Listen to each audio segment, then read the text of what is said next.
अस्सलाम guys, welcome back to my another new video. ये है डब्ल्यू क्लास नंबर 2।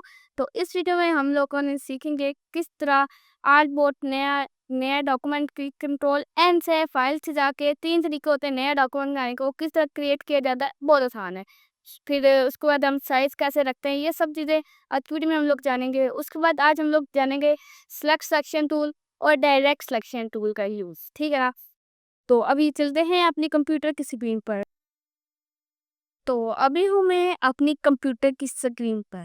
यहाँ पर हम लोगों का इंटरफेस एडोबी इलस्ट्रेटर का कुछ ऐसा खुलेगा। देख लो, ऐसा ये जो पुराने रिसेंट जो आपने पहले से कुछ चीज़ें बनाई होंगी फाइल्स, वो यहाँ पर शो हो जाएगी, ठीक है। अब जैसे आप लोगों का इंटरफेस खुले, यहाँ पर पहले से प्री बिल्ड डॉक्यूमेंट्स भी हैं, pre build sizes, art board, इन पर क्लिक करोगे तो आप लोग आर्ट बोर्ड में करोगे। अब उसके बाद हम क्या करेंगे, न्यू फाइल पे क्लिक करेंगे। न्यू फाइल यहाँ से भी, फाइल न्यू यहाँ से भी हो जाता है या फिर कंट्रोल एन से भी हो सकता है। यहाँ पर प्रेजेंट डिटेल, अब मैं सबसे पहले हम प्रेजेंट डिटेल में हम उसका नाम लिखेंगे चीज़ का जिसके लिए हम बना रहे हैं। मैं बिजनेस कार्ड के लिए बना रहा हूँ, तो बिजनेस कार्ड यहाँ पर मैं अगर लिख के इस पे क्लिक करता हूँ और यहाँ पर सेव डॉक्यूमेंट प्रेजेंट डिटेल में लिखता हूँ बिजनेस बिजनेस कार्ड, कार्ड सी बड़ा ए बड़ा होता है कार्ड, ठीक है। अब बिजनेस कार्ड रख लिया। अब यहाँ पर मैं बिजनेस कार्ड का साइज रख देता हूँ। अगर तुम लोग कुछ पोस्टर बना रहे हो तो तुम लोग पोस्टर का साइज लिखोगे, या कोई और चीज़ बना रहे हो तो उसका साइज लिखोगे, ठीक है ना। बिजनेस कार्ड का साइज होता है 3.5 इंचज, 3.5 इंचज और विथ 3.5 इंचज और 2 इंचज तोड़। विथ होता है चौड़ाई, हाइट होती है लंबाई, ठीक है। अब ये जो है, ये जो इस तरह खड़ा सा बना हुआ है वो है लैंड, उसे क्या कहते हैं, उसे कहा जाता है, ये जो लमसीदा खड़ाई से कहते हैं पोर्ट्रेट, और ये जो इस तरह हॉरिजॉन्टली ऐसे करते हैं लैंडस्केप। पोर्ट्रेट लंबा डिजाइन और दूसरा पोर्ट्रेट लंबा डिजाइन, लैंडस्केप चौड़ा।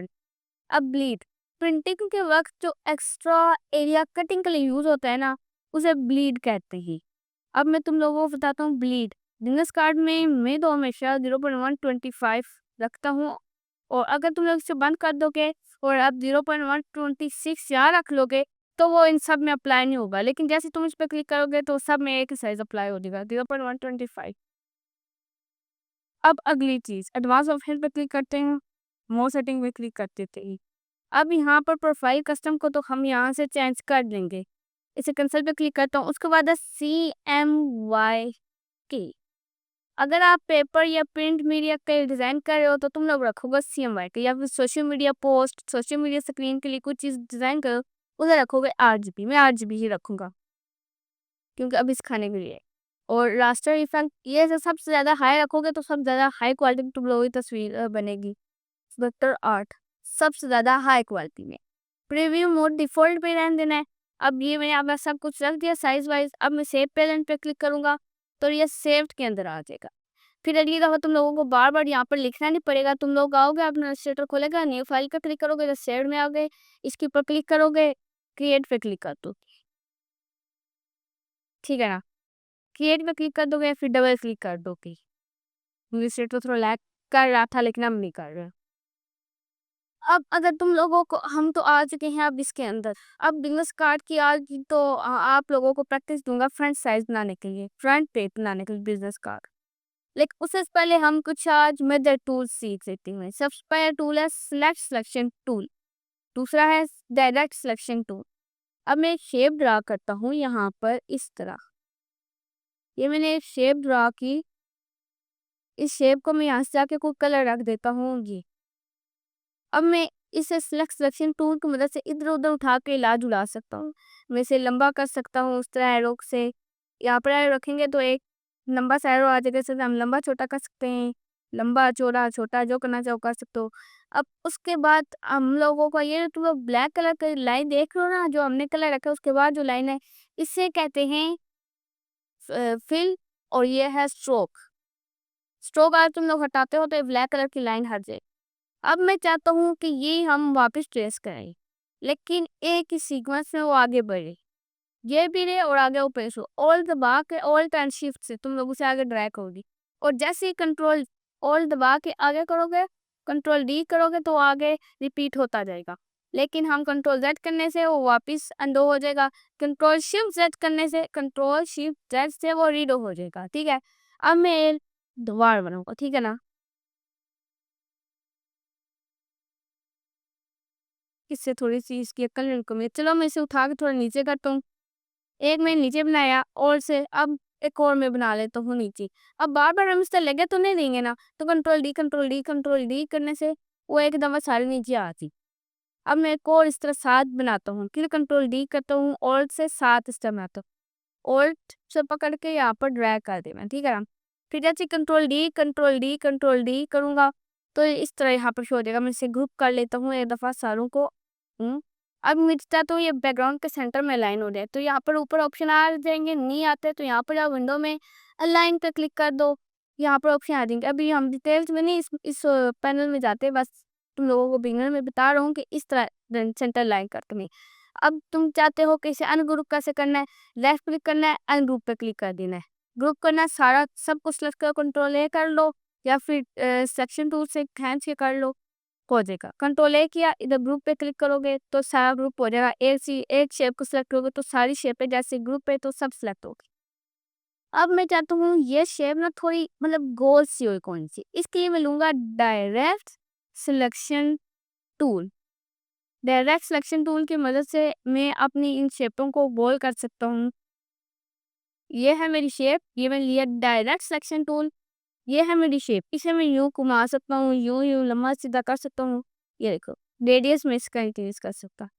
इसका मैंने इतना किया। अब तुम सब चाहते हो कि सब शेपों का हो जाए, कि कंट्रोल ए करो, सब फिर कंट्रोल जेड करो, सबको बराबर करो। कंट्रोल ए से तो नहीं है हो रहा, चलिए हम एक ही रो अभी सिलेक्ट करते हैं। हमने एक रो सिलेक्ट की, उसके सारे को इस तरह किस तरह होंगी देख लो। अब मैं चाहता हूँ कि इन सबको पहले हम डिलीट कर देते हैं ना। अब यहाँ पर हम लोग एक और, अगर तुम लोग इधर जाते हो ना, लेफ्ट क्लिक करते हो डायरेक्ट सिलेक्शन टूल, तो ग्रुप सिलेक्शन टूल का भी है। ग्रुप एक सारा ही अभी मैं कंट्रोल जेड करता हूँ, कंट्रोल जेड मैंने जितनी डिलीट की थी वो वापस आ गई। अब इन सबको हम सिलेक्ट करेंगे और ये, हाँ, एक और चीज, अगर तुम लोग चाहते हो ना कि तुम लोग एक ही चीज शेयर पे क्लिक करो सारी सिलेक्ट हो जाए, तो सिलेक्ट सिलेक्शन टूल के नीचे एक और टूल होगा जिसका नाम magic wand tool. Y button पाओगे तब भी सिलेक्ट हो जाएगा, या फिर उस पर मैन्युअली जाके क्लिक कर दो, वो तब भी सिलेक्ट हो जाएगा। मेरा सेटअप थोड़ा नॉट रिस्पॉन्डिंग लग गया है और थोड़ा क्रैश कर गया है, लेकिन मैं दोबारा तुम लोगों को ओपन करके दिखा देता हूँ। तो अभी मेरा स्टूडियो दोबारा से ओपन हो चुका है। मैं इन सबको सेलेक्ट करना चाहता हूँ, तो मैजिक पॉइंट टूल पे क्लिक करूंगा, इन एक शेप पे क्लिक करूंगा, सब सिलेक्ट हो जाएगी, क्योंकि आपस में सारी सिंग लगे। अब मैं इन सबको डिलीट कर देता हूँ। अब मैं चाहता हूँ ये वापस आ जाए, एडिट में जाओ, अंडो क्लियर पे क्लिक कर दो तो ये वापस आ जाए। अब मैं चाहता हूँ ये डिलीट करूँ, तो डिलीट के बटन पे क्लिक करोगे तो डिलीट हो जाएंगे, या फिर बैक स्पेस करने से डिलीट हो जाएगी पीटीसी तक। तो ये थी हमारी क्लास नंबर 1, जिसके अंदर हम लोगों ने डायरेक्ट सिलेक्शन टूल को यूज़ किया और डायरेक्ट सिलेक्शन टूल को यूज़ किया। उसके साथ साथ हमने लाइन पैनल से आर्ट सेंटर में अपने आर्ट बोर्ड के जो हमने शेप्स क्रिएट की थी उसे हमने सेंटर में भी अलाइन किया। मुझे उम्मीद है तुम लोगों को आज की वीडियो अच्छी लगी होगी। अच्छी लगी तो वीडियो को लाइक करें, सब्सक्राइब करें, शेयर करें। मिलते हैं अगली नेक्स्ट वीडियो में। टाटा, अल्लाह हाफिज़। और मैं तुम लोगों को एक प्रोजेक्ट दे रहा हूँ कि तुम लोगों ने पता क्या करना है, select selection tool, select selection tool और हमने शेप टूल जिस तरह के सिलेक्ट किया था, उसकी वजह से तुम लोगों ने एक कम से कम सादा सा कोई भी आर्ट वर्क बनाना है, ठीक है ना। कोई भी चीज़, चाहे शेप तुम लोग ड्रॉ कर लो, कुछ भी कर लो, और उसे मेरे डिस्कॉर्ड सर्वर में भेज देना है, ठीक है ना। मैं देखूंगा और रेट करूंगा कि किसने सबसे अच्छी चीज़ बनाई है, ठीक है ना। डिस्कॉर्ड सर्वर का लिंक तुम लोगों को डिस्क्रिप्शन में मिल जाएगा, या फिर मेरे सेक्शन के अबाउट, मेरे यूट्यूब चैनल के अबाउट वर्क सेक्शन में मिल जाएगा।